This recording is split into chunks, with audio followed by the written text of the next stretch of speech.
Something we've been watching with a lot of anticipation is how the Biden administration using January 6th possibly in order to expand the national security state. So the White House said yesterday, let's put this up there on the screen, they have, quote, completed its domestic violence extremism review that was initiated when Biden took office. They expect policy recommendations to come in, quote, weeks, not months. Now, they did not say that they're going to be introducing some sort of new domestic terror law. So I guess that's a victory, quote unquote. But something that absolutely caught my eye is if you pair this with Merrick Garland's new budget request, because remember, always follow the money, the Justice Department now seeking an 11% budget increase to, quote, fight domestic extremism, racial inequality, environmental degradation, and gender violence. I don't think it's a secret that they're putting all the buzzwords there together. I do think they do not need any more money to do what they had needed to do in the first place. As Ken Klippenstein already laid here on this show,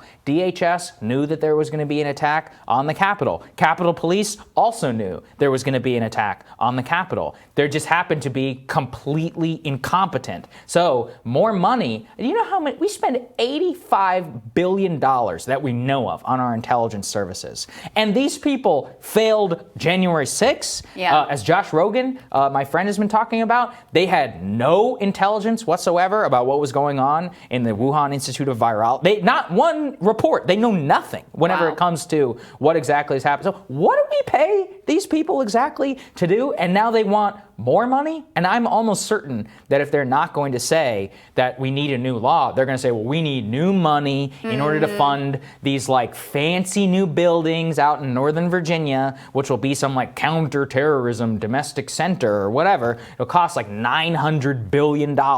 And what will it actually do? The same thing that it's already been doing. We just pay for a fancy new building and you pay for a bunch more people to do the exact same job without actually doing anything to, quote unquote, stop the problem. They have everything they need in order to do it. They just, they're going to take the opportunity in order to expand it if they can. Merrick Garland's thing there reminds me of the CIA recruitment video that we played, where they were, 100%. It's called Humans of the CIA, and they have this young woman. She's Latinx. She's a proud cisgender millennial. She says with generalized anxiety. She's intersectional, and they use all this language to justify expansion of like police state and surveillance and militarization, which is exactly the same thing Merrick Garland is doing here. Like, let me put the right words in here for what this money is for, but what does it ultimately amount to? It amounts to an expansion of the police state. That's what that is. So look, we'll see what ultimately the Biden administration puts forward here. As you said, we've been waiting with anticipation because immediately after January 6th, there was an instant clamoring among a lot of Democrats for, we need to give them new powers. They need to have new tools. They need to be able to fight domestic extremism in the same way that they've been able to fight international terrorism. Well, go and look at the tactics that were used there and see if you want to see those applied to U.S. citizens. I mean, in a lot of ways, they already have illegally been applied to U.S. citizens. We want to just go ahead and give them a blank check.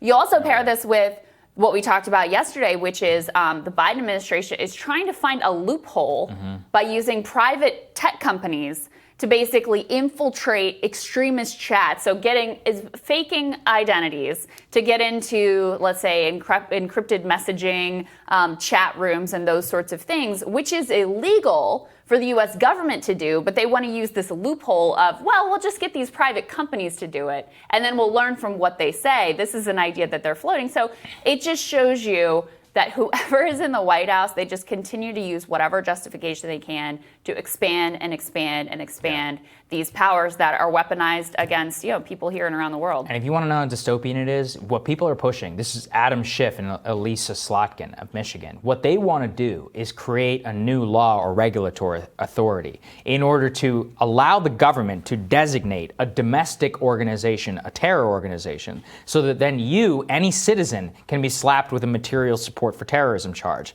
That carries 20 years in prison. And now you might ask, who decides who's a domestic terrorist organization? And it gets real tricky. You know why? Because these are American citizens. And if it's an American political group, the line starts to blur real quick whenever you start moving away from like outright, white separatism or whatever towards like, look, if you're a libertarian group who's like all in on guns, like, Is that a terrorist organization? According to one administration, yes. According to another administration, no. The Trump administration said Antifa is a domestic terrorist organization. You think they wouldn't have used that authority in order to designate Antifa and to throw hundreds of thousands of people in jail? Of course they would. 100%. Any government would do that, as long as it's somebody that they don't agree with. They're political enemies. Exactly right. And this is the other thing that is so frustrating is, as you were pointing out, they use their own failures to justify an expansion of power. Like, if you just did your basic job on January 6th, all of this planning was out in the open,